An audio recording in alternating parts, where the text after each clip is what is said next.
everyone, I'm Jennifer Anderson from Soul Stitches Sewing Classes. I am working with the Glen Eira City Council to bring to you these sewing tutorials weekly. Over the month of August we had 4 tutorials where we made the little fabric tub here, we made the zippered purse, and we made the shoulder bag with the recycled belt for the strap. And last week we had a go at making cushions with the one with the exposed zipper and one with the covered zipper.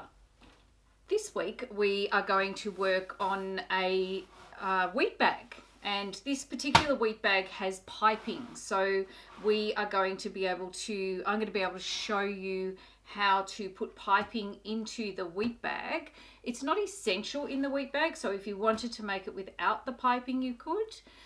Once you have learned this skill, you'll be able to apply that to some of the other projects that we have learned as well. What I'm going to do now is talk to you about the different types of fabrics that you can use, and then I will put up a list of the requirements, and then we'll get on with the pattern. Okay, so the fabrics that we can use for the wheat bag, you really need to use a fabric that is 100% cotton or 100% linen and natural fiber like that. I wouldn't really recommend using wools or anything like that, or anything with any synthetic in it at all. Mainly because it's heated up in the microwave and it gets really sweaty and yucky. So the best thing to use is 100% cotton.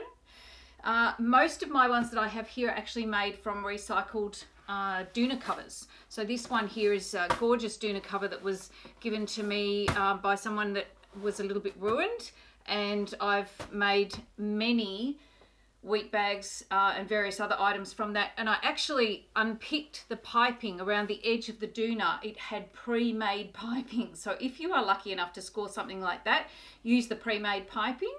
But continue to watch so that you will be able to see how to make your own piping anyway. This one here was actually made from the little bag that you get your bedding in sometimes. It comes in a little bag that matches, that has buttons and things on, so you can just unpick that, and I have made that one from that.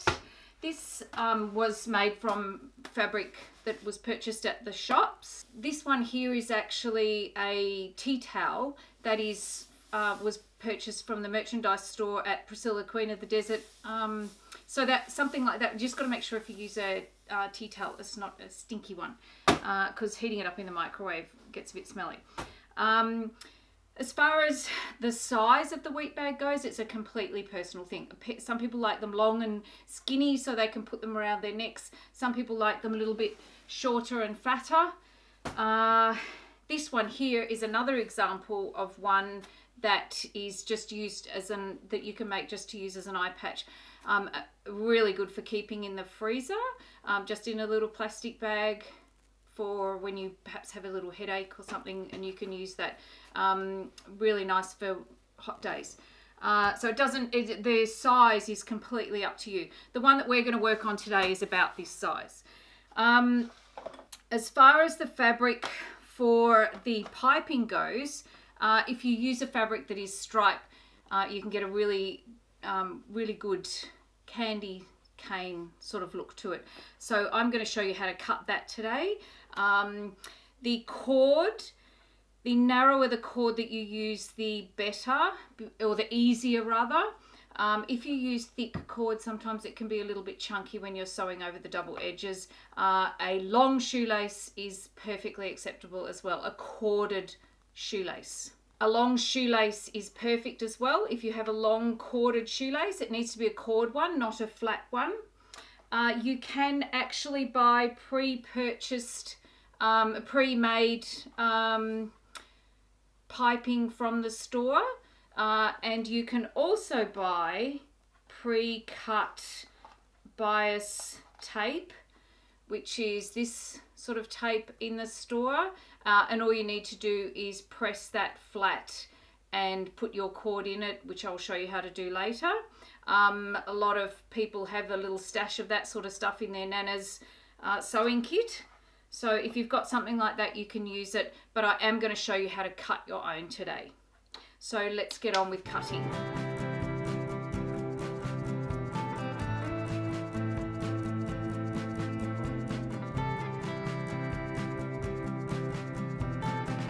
So I'm now going to show you how to cut the pattern, which is pretty easy. You're just going to need a cutting mat if you've got a ruler, your piece of paper. Now if you don't have a big enough piece of paper, you can use kitchen roll or a piece of wrapping paper. I'm just going to use my pattern paper here. So you will need your pen. I'm doing mine in a texter so that you guys can see it easily. When we have finished, we are going to end up with a shape like this. So basically, I have just drawn a rectangle that is, mine is about 22 centimeters by about 40 centimeters. It is up to you how big you want to do yours. If you've got a wheat bag at home already that you really like the size of, just have a rough measure of that and see whether you like that. If you want one that's going to go over your shoulders here, it needs to be at least 40 centimeters. Okay, so now that we've drawn our rectangle, I'm just going to cut that out.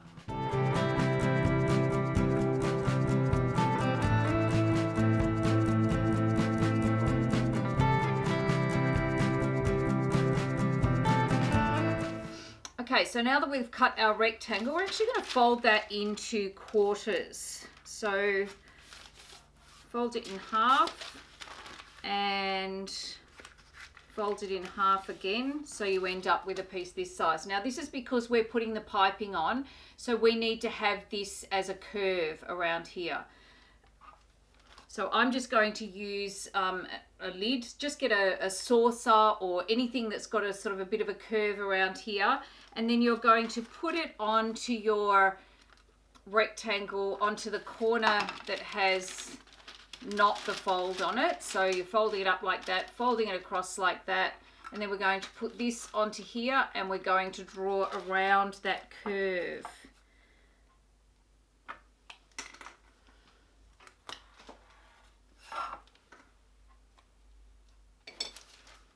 Once we've drawn around that curve like that, we are going to cut.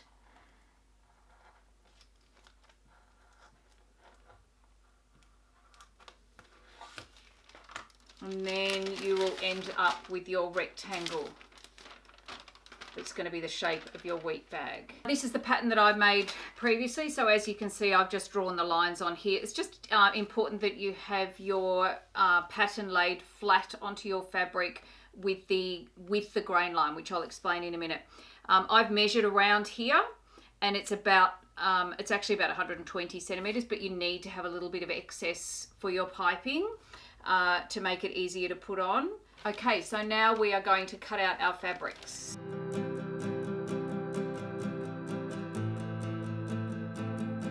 Okay, so the first thing we're going to do is cut out our fabric. Now when we're finished, we're going to have two pieces of fabric this shape. We are also going to have a long, we'll probably end up with two long strips for our piping, which we are going to cut on the bias grain. Now I'm just going to explain to you, when you buy some piece of fabric, you will have a fabric that has what's called a selvage on the edge here, which is basically the nice neat edge. There's no raw edges like this, no fluffy bits.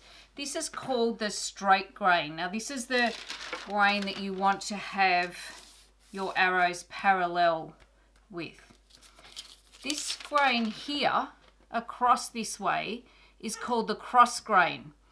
Now you can see that there is a little bit of stretch in this cross grain. This generally has very little stretch.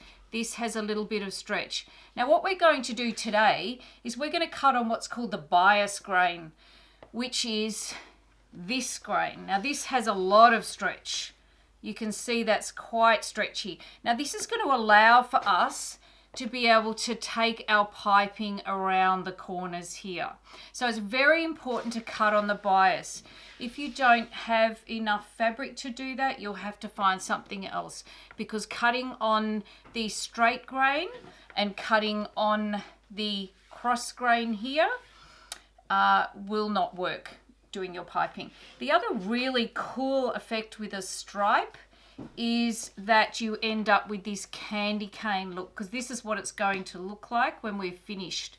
It's going to have a candy cane look around there. So if you've got anything that's got a bit of a stripe in it, that can be a really cool effect. So we've got our straight grain here, our cross grain here, and our bias grain here.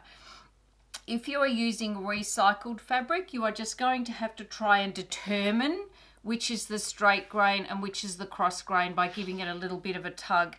And then you're going to need to fold that over there like that and get that. It's much easier if you've got a stripe. So once we have folded our fabric on the angle like this, now if you have a cutting mat that has these cutting lines on it here, you can use them if you want to.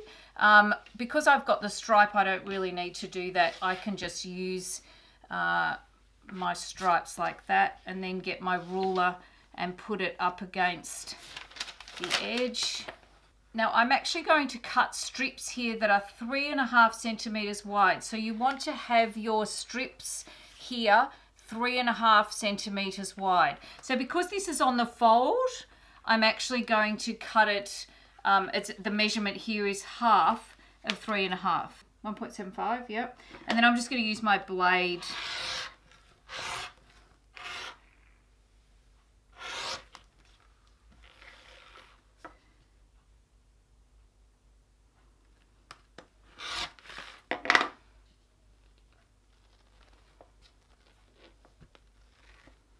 And then I'm actually going to cut another one so that I've got just absolutely certain that I'm going to have enough, because it's very annoying when you don't have enough. So you're better off cutting too much than not enough.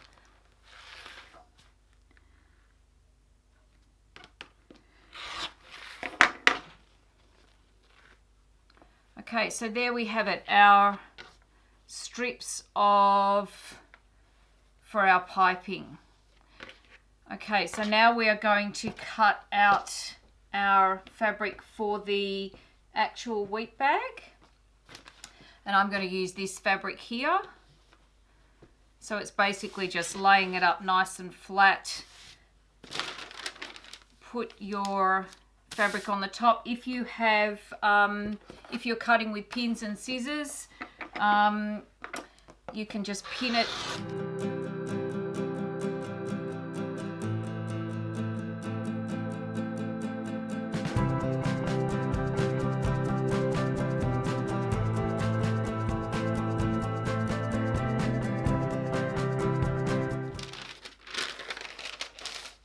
Okay, so there we have our 2 pieces for both sides for our wheat bag, and we have our piping. Okay, so now that we've cut out, we are ready to go over to the sewing machine and start sewing.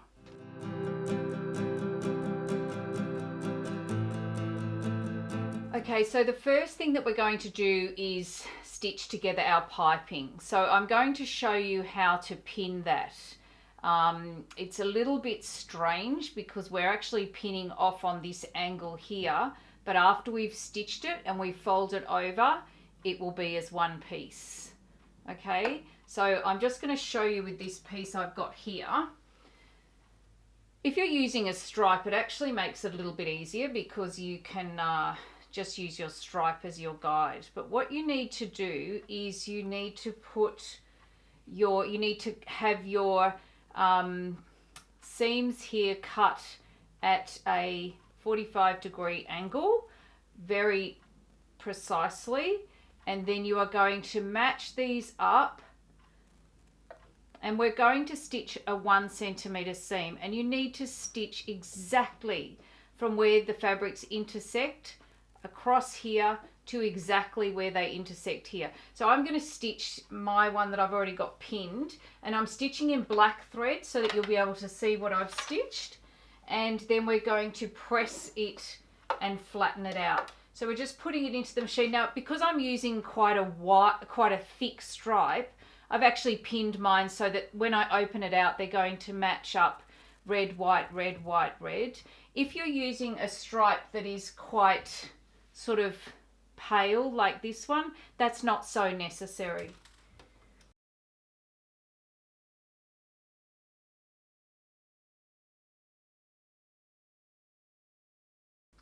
Make sure you start off with a reverse stitch and finish with a reverse stitch, and leave your pin in here until you get right down to the end, right near your pin, so that your fabrics are going to definitely stay together.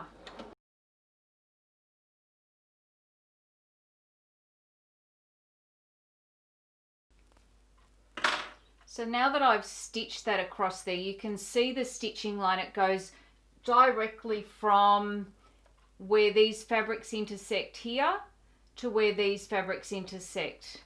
This is actually like a right angle, how they're joining up. And then when we open that out like that, you can see that it sits really nice and flat. Now, I'm just going to give that a little press to sit so that it sits open. You want your seams to sit flat this way. And then we're going to trim off these corners here because we don't need those. Okay, so now that we've pressed that nice and flat like that, we are going to use our scissors, and we're going to, from the right side, cut that off there and cut that off there, and then you would never know that it was joined together. Okay. So now what we're going to do is change our foot to our zipper foot, because we are going to put our piping cord into our bias strip. Put your zipper foot on. Now, as I said, I'm stitching in black thread because I want you to be able to see what I'm stitching. I'm actually also using a shoelace. Now, if you were unable to get narrow cord and you don't have a shoelace and you have to use thick cord, you may need to cut your piping a little bit, your bias tape a little bit wider. Basically, we're working on a 1 centimeter seam allowance, so we've got a 1 centimeter seam allowance here, 1 centimeter on that side, and then we have an extra centimeter in the middle to wrap around our cord. If your cord is thicker, you will need to add a little bit to the width of your bias tape. So what we're going to do is put our cord in here like that, and then we're going to fold it over so that the raw edges are lined up really nicely. And then we're just going to do a little row of stitching on the end here, just so that our cord doesn't come out. It doesn't even really matter, it's just a little knot just to hold it firm. It doesn't matter if it's not going to go backwards and forwards over it. And now what we're going to do is put our tape into our machine here, and you want to stitch. Now, I never pin this, it's too hard to pin. You just need to manipulate it as you're stitching. The main thing to make sure is that your raw edges of your fabric stay lined up all the way along. And if you just go nice and slow, if you've got a speed adjusted, just move it down so you're going nice and slowly. And you are stitching, you can start off with a reverse stitch. And we're going to stitch down here, making sure all the time that your raw edges are lined up and that you're not stitching on your piping. You want to stitch underneath, so just under here.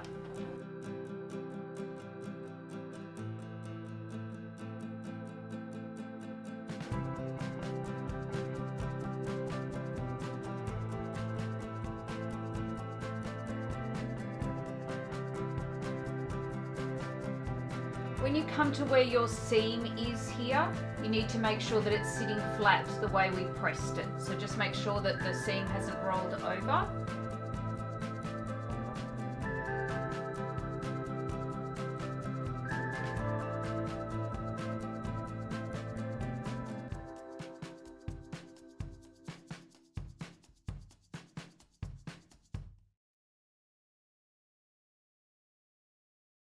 Okay, now I've run out of cord or shoelace at the end here, so I'm just going to stitch over the top of here just so that my cord is not going to come out. Cut that off, and there we have it. So now that we've done that, we are going to get one piece of our wheat bag, and we are going to start stitching our piping onto our wheat bag. Now I don't pin this either. It's much easier to just do it as you go. So we're going to start off, so fold this about half, get about halfway, and then we are going to put our piping on like this. Now you want to have it so it does a little kick upwards, and you're actually going to stitch, if it's easier for you to put a pin in for this first one, we need to stitch, this is why it's easier to do it with thinner cord rather than thicker cord. We're actually going to stitch over the top of our cord here. So I'm just going to stitch that so that you can see.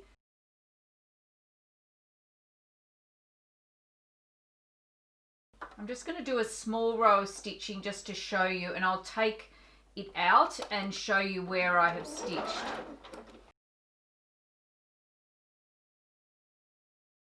Now this is just a little closer up here of, you can see the second row of stitching I have done is closer to the cord. So that's what you want to have. Your second row of stitching you want to have right up in close to your cord here, so that when we fold this over, it looks really nice and neat like that, and you don't see the other row of stitching that we did just to hold the cord into our bias tape. You want to do this one a couple of millimeters further in here. So I'm going to continue on now all the way around. You've got your piece here that is going to sit like that, and when we come around the other side, we're going to join over the top of that.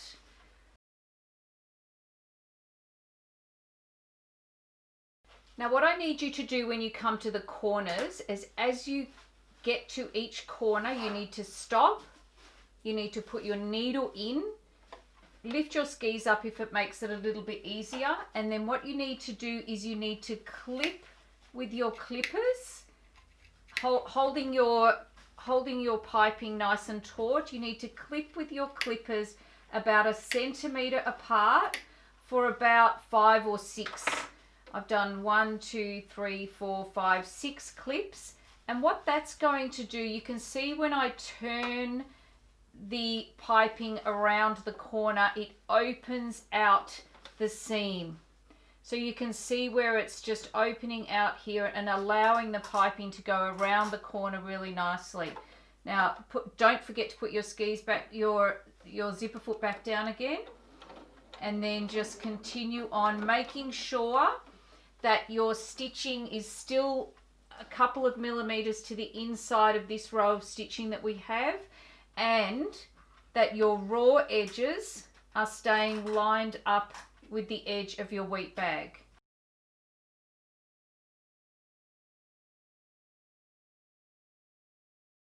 So just making sure it's sitting really nice and flat. You can use this finger here to just hold it in place as it's stitching.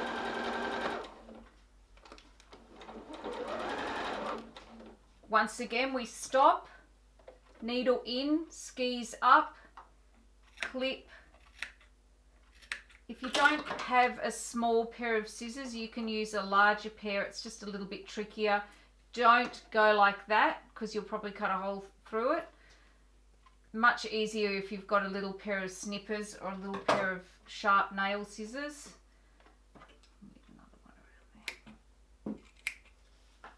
Those clips need to be about 1 centimeter apart. Doesn't matter if they're a bit closer.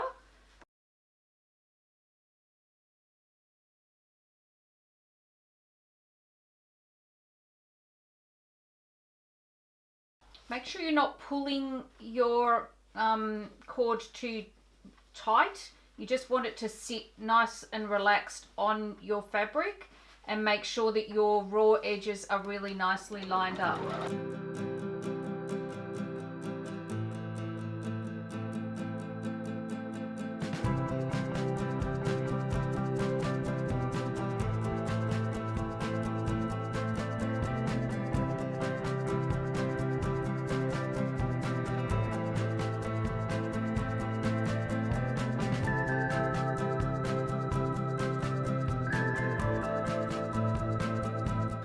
Okay, so now that we've come to the end, what we're aiming for is to stitch straight across here and join up our row of stitching. Now you don't want it to be too short. You don't want your join to be like that. You actually want them to cross over. This is why it's a little bit easier and why I recommended using narrower tape rather than thicker tape. It is doable if you've got thicker tape. Just give it a little press with your fingers and get it to sit really nicely. And we are going to stitch straight across here, and you'll need to pull it with your fingers a little bit at the back, and you're going to go straight over the top and join up with the other row of stitching, and then a reverse stitch.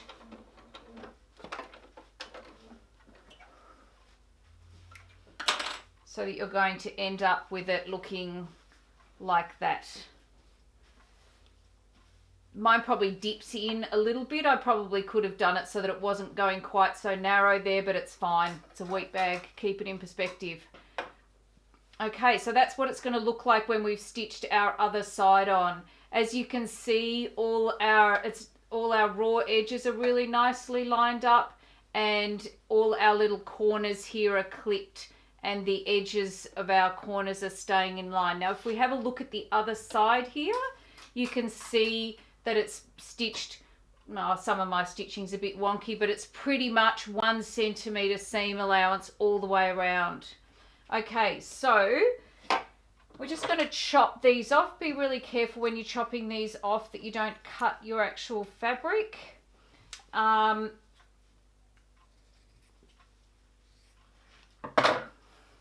then what we're going to do is we're going to put our other piece right side to right side on top of this one. Now, it is so much easier because we cut them out the same size. They should be the same size. Really important when you're putting your piping on not to stretch it too tight.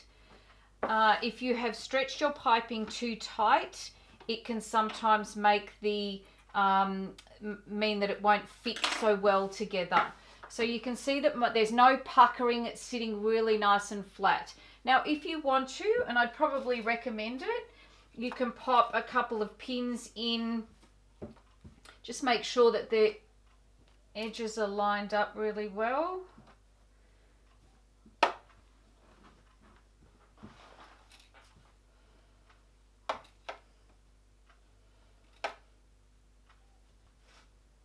When you're pinning something like this, always imagine the way that you're going to be stitching. So pin the way that you're going to be stitching so that as you're pinning, you can be pulling the pins out as you go, rather than putting them, if you were to put them in that way and you're stitching down here, you're going to have to, it's very awkward to be pulling them out. So you need to be pinning them the way that you're actually going to be stitching. Now I've just popped a few pins in there just to keep it lined up as I'm stitching. And what we are going to do is we're going to start off on one of the shorter edges. We need to leave an opening here. If you made one of the other projects over the last few weeks, you will remember that we left openings so that we can pull them through. So we're going to leave an opening here. It needs to be about, if you're making a smaller one of the little eye patches, you'll need to leave the opening on the side bit, but you need to have an opening so that we can fit a funnel type thing in to get our wheat in. So it does need to be probably about 10 centimeters, and we're going to start off with a reverse stitch. We're going to stitch all the way around, and we're going to finish with a reverse stitch. Now when we're stitching all the way around here, it's really important that you stitch from this side and you stitch over the top of this row of stitching. So I'm going to start off with that now. Continuing with our zipper foot.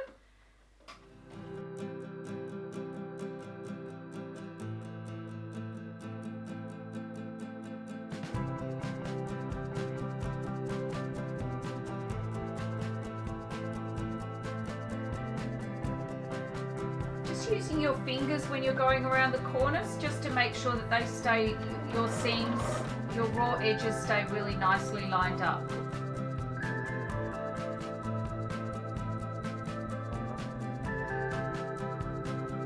Double checking that your seams are nicely lined up, your raw edges. Now we're about to go over the chunky bit where our piping crossed over. So I'm just going to hold on the back here and hold on the front. I'm not pushing or pulling, I'm just keeping it nice and taut.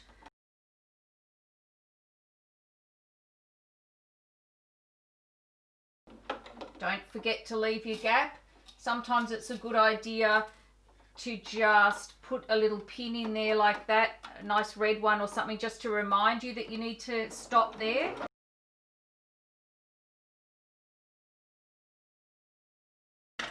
Okay, so as you can see, my stitching has gone directly all the way around over the top of that previous row of stitching. Same thing on this side. Now what we're going to do is turn it through.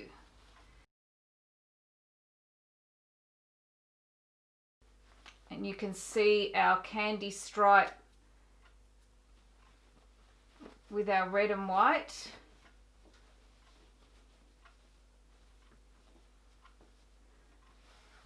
Okay, so I'm just going to give that a little steam press with the iron, and then we're going to put our wheat in.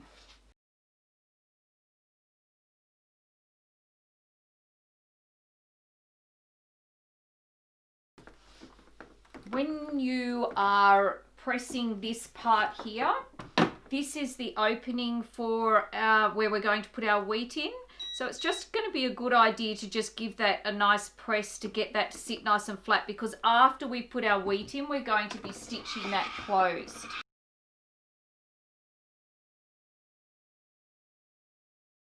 Okay, so there we have it. All we have to do now is put our wheat in, and then we need to stitch our opening closed. All right, so the best way to fill your wheat bag without spilling it everywhere is I usually use a jar, and I put the wheat bag inside the jar, and then I've just made myself this simple little cardboard funnel. If you have a bigger funnel, obviously that's going to work okay. The kitchen funnels tend not to work very well. Now I'm using wheat because I buy it in bulk from the pet food store. This is the type of wheat that I buy. You can also use rice. There's a number of other things that you can use. I have used rice for the eye patch ones. I find them quite good for that. Yeah, I usually just always use wheat. Now when I am filling up my wheat bag, from experience, I put the container inside a bigger container, because many times it has spilt. And then I usually use about 5 scoops of wheat. It does depend on how full you like your wheat bag to be. You also need to be able to stitch up your openings, so that needs to be able to be, you don't want it too full. Sometimes, if you like it, you can add some sort of an essential oil, just a couple of little drops. Don't add too much because it's pretty overpowering. And when you heat it up in the microwave, it is, it just gets a little bit stinky. The best way to heat them in the microwave is, I usually put mine for, most microwaves are different, but I put it in a bowl and I heat it up for about 2.5 to 3 minutes with a small glass of water in the microwave as well. So this is a really good amount. I find that's a really nice amount. It's about 5 cups in one that is 20 centimeters by about 40 centimeters. That makes a really nice amount. So we have our opening up here, so be careful you don't spill it before you get over to the machine and stitch it up. So we're just going to do the same thing that we've done in the past when we've stitched our opening closed. You make sure if your opening is 10 centimeters, you want to stitch 1 centimeter from past the beginning and 1 centimeter past the end. Really important with this because it's got wheat in it and you don't want it to be coming out. So we're just going to go over to the machine and do that now. Okay, so we're going to stitch the opening close. Now, as you can see, I've put pins in the beginning and the end. My opening goes from about here to about here. I've put some little pins in just to hold it nice and close to our piping. So what we need to do here is leave all our wheat down here and make sure that there is no wheat up in the top part here. Make sure it's all down there. you need to take your zipper foot off and turn it onto the other side. So you need to have your needle going down on the right hand side of the nose of your zipper foot. We're going to put that in there where our pin is. Pull your pin out. Start off with a reverse stitch. And what you're wanting to be trying to do is you want to be stitching about 2 millimeters from your folded edge.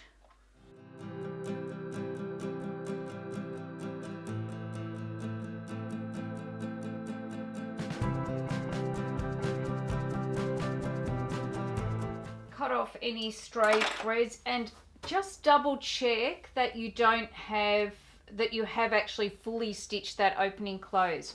I've stitched it in black so that you can see, but it's just stitched from there to there, which same on the other side. You've got that row of stitching that's just going to hold it nicely closed. Okay, so there we have it all done.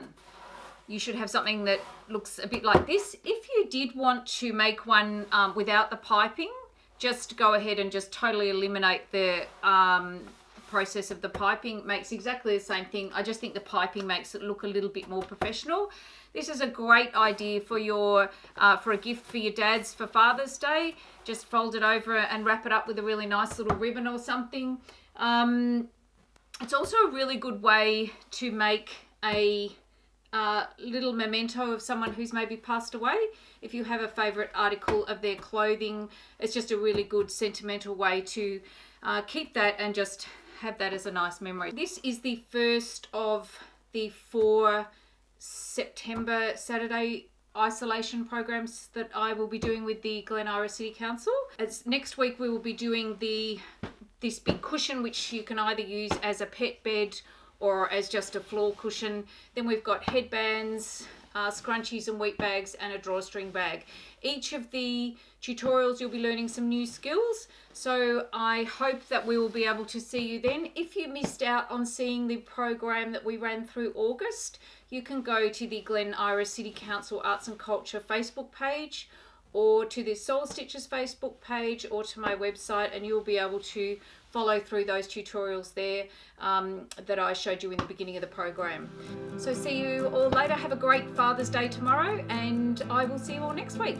Bye.